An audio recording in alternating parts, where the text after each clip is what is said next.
If you think about the summer, there's one particular thing that everybody has in mind, and this is what this video is all about. So make sure to subscribe to our channel.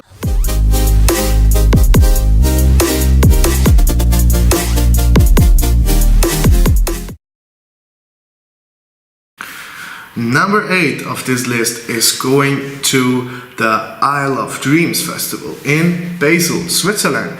It was held one time in 2015, but it was the only time that they hold the event or that they organized it. I don't know why they're not doing it anymore, because the party was full, so there were like 10 or 50,000 people on that festival. It's not a really huge festival, it's really small compared to others. But for the first festival, it was definitely worth a visit. We were blown away by the production, because we didn't knew that that was possible. But we were by far the youngest visitors on that festival. I think we were 16 years old that time. So definitely the youngest visitors there.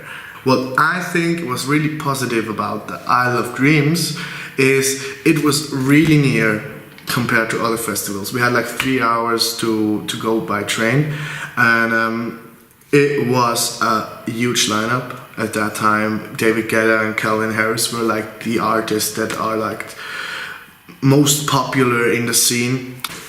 What was also really cool was the stage production. I will just leave a picture of the stage production here in this video.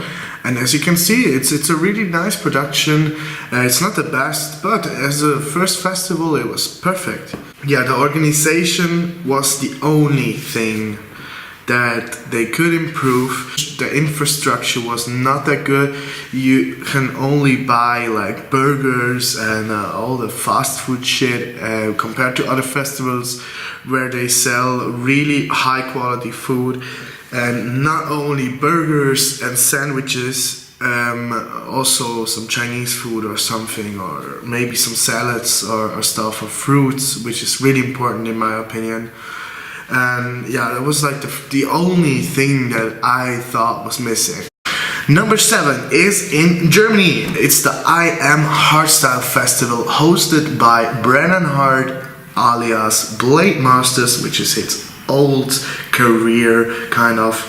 And yeah, we are doing a vlog about that this Saturday, so make sure to subscribe to our channel if you don't want to miss out that. We will show you some more pictures and stuff there. This is the reason why this festival is taking not too much time. So the positive things about the festival were that it's really cheap. We paid like 50 bucks for the tickets, which is a really fair price, and we had like 10 DJs playing. Its genre is hardstyle and raw style, so all the harder styles of music, which I really like personally. And the only thing that I thought was really negative was the fact that you can't take a seat there. There were some seats here and there, but not enough, definitely.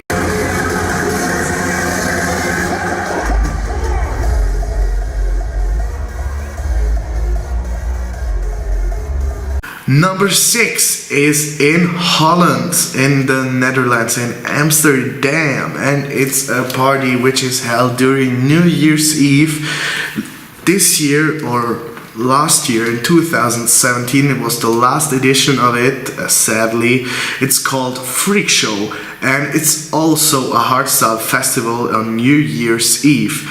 The cool thing about that festival is that a lot of people are coming with a costume there. Even the DJs, they all have a costume while they're playing. And this is what I think makes a really cool vibe, and in a way it's really funny to see all those die-hard fans with costumes, with like rabbit costumes or something.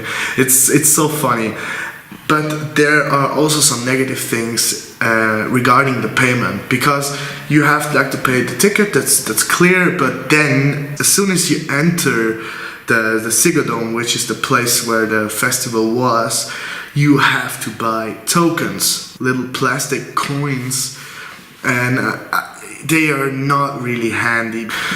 Coming next is also a festival which is held in the Netherlands, and maybe you know that it's held during the Amsterdam Dance Event. It's the Amsterdam Music Festival, the AMF, which is not only a festival, it's also the place where the DJ Mag Top 100 gets revealed. At the time we were visiting the festival, the DJ Mag was not that bad like now. We were visiting in 2016, I think, and since then the DJ Mag is like going downwards, and everybody's telling that it's shit, it's a popularity contest, etc. And yes, it is basically.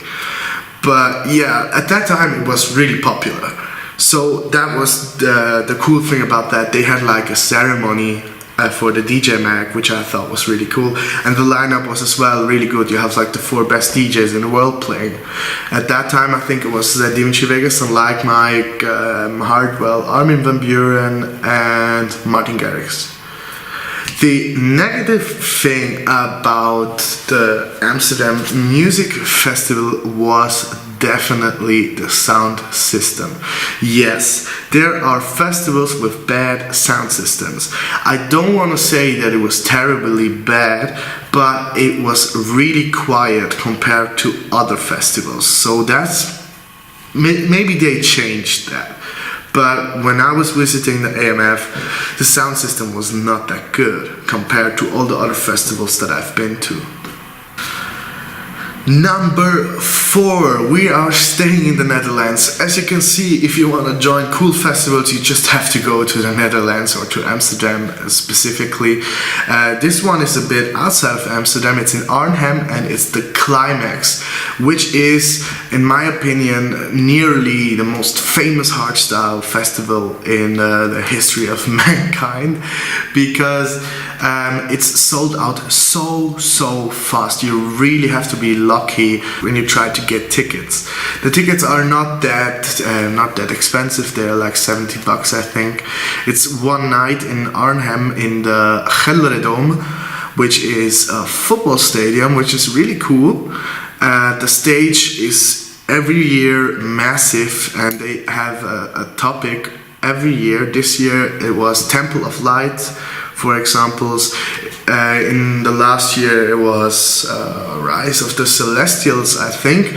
They have an anthem which is created by a famous DJ. This year it was Wild Styles, and the anthem was really cool, really dark, a really mysterious anthem.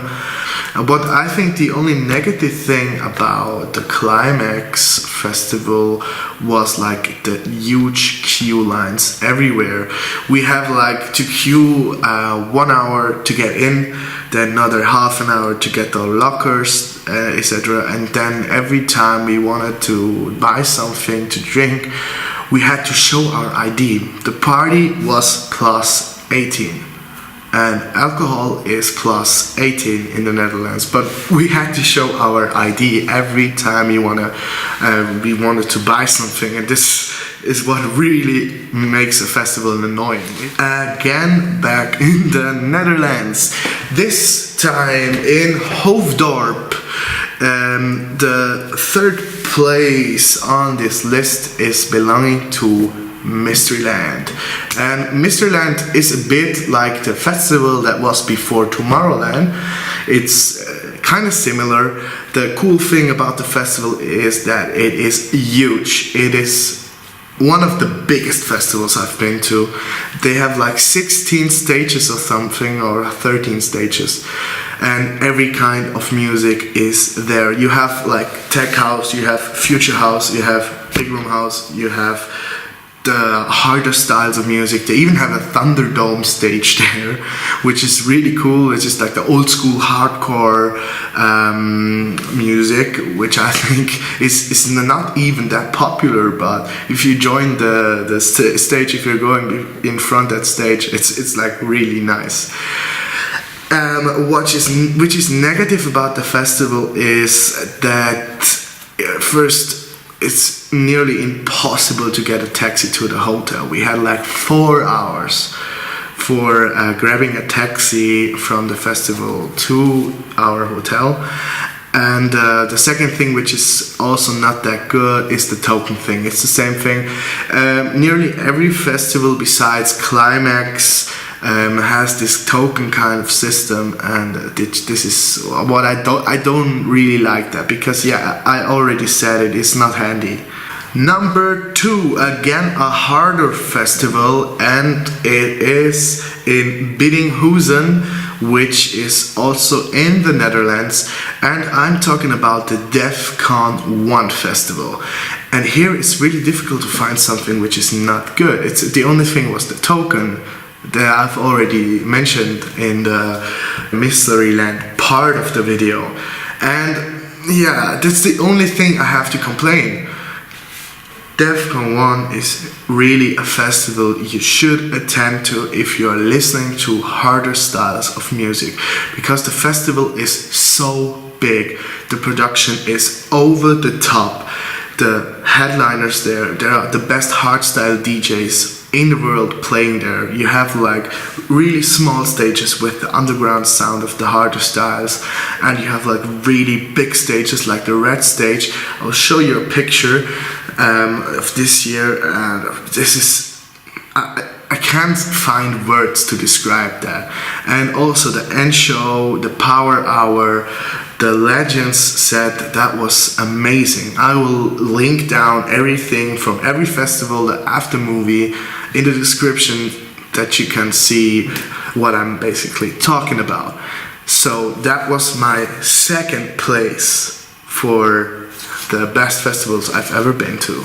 And now, finally, number 1, we are leaving the Netherlands and we are going to Austria, to Salzburg.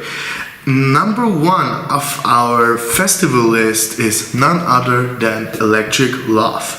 Electric Love is what I think suits the most for me, basically, because we're like every time a huge group of people, we're like 20 or 30 people, all from the same like environment. We are like all from the same region, which is really nice. And you have like guys playing there that are not everywhere. This year, for example, they booked San Holo and Slushy. They are not that popular in Europe, but it's really nice to see them there. And also they're like going a little bit in the direction of the harder styles. They booked Vinny Vici and Keizo and all those big hard acts, which I think is really cool. And what also makes Electric Love for me really special is the fact that we joined the remix competition last year, and we won the remix competition. So we had the opportunity to play at Electric Love. I will just leave you a video of a good friend of mine made that video in front of the stage, and I will show you that now, and maybe you now understand why I love Electric Love. And I really can recommend you guys to go there.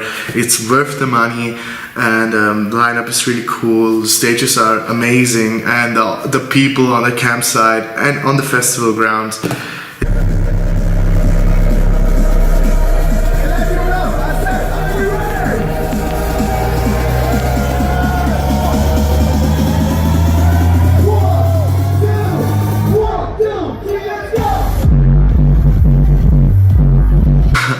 So that was my top 8 of the festivals I've been to. I think I've mentioned them all. Tell me in the comments what your favorite festivals are and maybe why. Maybe I can grab some inspiration and go to that festivals as well. I'm really curious about that. Make sure to subscribe to our channel and like our video, leave a comment, and maybe go to our Facebook page even. They're all linked down in the description. Take a look there. There are also our equipment that we're using. Is everything linked down? If you have further questions, don't hesitate to contact us on every social media. We are trying to respond to everybody. So thanks again for watching, and we see you on Saturday.